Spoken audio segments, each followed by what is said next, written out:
Bro,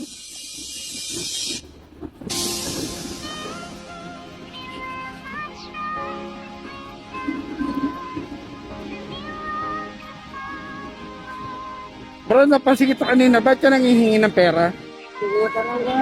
Ha? At pumunta na ako, Batangas ako. May kapatid. Saan kayo pupunta? Batangas. Papagamot ako. Papagamot ako na wala yung pera ko habang nalubo.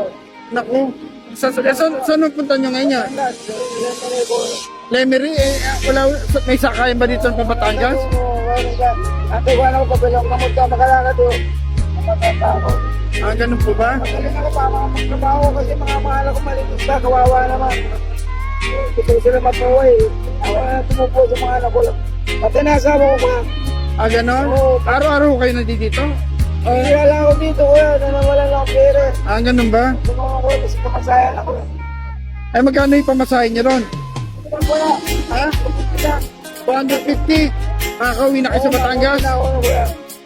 Wala na ako kuya. Maliit yung mga anak ko kuya. Papakadala ko na nasa ano eh. Wala yung pamilya ko kuya. Mataya sa ako kuya. Kasi ko na mataya sa ako kuya. Kasya na ho ba yung 250? Oo, kasi na kuya. Totoo mo na 300 ka. Tama kain naman ako kuya. O, paano ko po doon? Hindi pa kumakain kuya.